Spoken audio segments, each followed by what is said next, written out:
श्री कृष्ण कहते हैं, एक बार माफ करके अच्छे बन जाओ, पर दोबारा उसी इंसान पर भरोसा करके बेवकूफ कभी न बनो। इच्छा पूरी नहीं होती तो क्रोध बढ़ता है, और इच्छा पूरी होती है तो लोभ बढ़ता है। इसलिए जीवन की हर स्थिति में धैर्य बनाए रखना। अगर तुम अपना कल्याण चाहते हो तो सभी उपदेशों, सभी धर्मों को छोड़कर मेरी शरण में आ जाओ, मैं तुम्हें मुक्ति प्रदान करूंगा। कृष्ण ने दुष्टों को भी अपनी गलती सुधारने का मौका दिया, क्योंकि वो किसी मनुष्य को नहीं, उसके अंदर के बुराई को मारना चाहते थे। संदेह की स्याही से संबंध के पृष्ठ पर कभी शुभ अंकित नहीं होता। इसलिए अपने मन के विचार और संबंधों का आधार दोनों ही शुभ रखें। मोहग्रस्त होकर अपने कर्तव्य पथ से हट जाना मूर्खता है, क्योंकि इससे ना तो तुम्हें स्वर्ग की प्राप्ति होगी और ना ही तुम्हारी कीर्ति बढ़ेगी। इस भौतिक संसार का यह नियम है, जो वस्तु उत्पन्न होती है, कुछ काल तक रहती है, अंत में लुप्त हो जाती है, चाहे वे शरीर हो या फल हो। यदि कोई व्यक्ति प्रेम से, भक्ति से पुष्प, फल, जल भी मुझ पर चढ़ा दे तो उसी भाव से उसे स्वीकार करता हूँ, वह मेरा प्रिय भक्त होता है। उससे मत डरो, जो वास्तविक नहीं है, ना कभी था ना कभी होगा। जो वास्तविक है वो हमेशा था और उसे कभी नष्ट नहीं किया जा सकता। जीवन में आधे दुख इस कारण जन्म लेते हैं क्योंकि हमारी आशाएं बड़ी होती हैं। इन आशाओं का त्याग करके देखो, जीवन में सुख ही सुख है।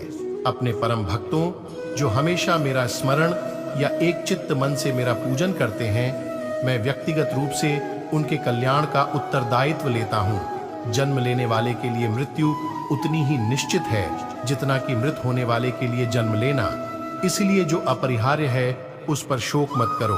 श्री कृष्ण ने कहा है, अगर तुम्हें किसी ने दुखी किया है तो बुरा मत मानना। लोग उसी पेड़ पर पत्थर मारते हैं जिस पेड़ पर ज्यादा मीठे फल होते हैं। अंत काल में जो मनुष्य मेरा स्मरण करते हुए देह त्याग करता है, वह मेरी शरण में आता है। इसलिए मनुष्य को चाहिए कि अंत काल में मेरा चिंतन करे। यह सच बात है कि भूल करके इंसान कुछ सीखता है, परंतु इसका यह मतलब नहीं कि वह जीवन भर भूल करता रहे और कहे कि हम सीख रहे हैं। कृष्ण कहते हैं, इस जगत में मनुष्य भौतिक वस्तुओं का भोग कर सकता है। अगर वे चाहे तो सब कुछ छीन सकते हैं। मनुष्य कुछ भी नहीं कर सकता। स्वार्थ से रिश्ते बनाने की कितनी भी कोशिश करें, वो कभी नहीं बनते हैं, और प्रेम से बने रिश्तों को कितना भी तोड़ने की कोशिश करें, वो कभी नहीं टूटते। क्रोध से भ्रम पैदा होता है, भ्रम से बुद्धि व्यग्र होती है। जब बुद्धि व्यग्र होती है तब तर्क नष्ट हो जाता है। जब तर्क नष्ट होता है तब व्यक्ति का पतन हो जाता है। आत्मा न तो जन्म लेती है, न कभी मरती है, और ना ही इसे कभी जलाया जा सकता है, ना ही पानी से गीला किया जा सकता है। आत्मा अमर और अविनाशी है। अगर व्यक्ति शिक्षा से पहले संस्कार, व्यापार से पहले व्यवहार और भगवान से पहले माता पिता को पहचान ले तो जिंदगी में कभी कोई कठिनाई नहीं आएगी। विषयों का चिंतन करने से विषयों की आसक्ति होती है, आसक्ति से इच्छा उत्पन्न होती है और इच्छा से क्रोध होता है, क्रोध से सम्मोहन और अविवेक उत्पन्न होता है।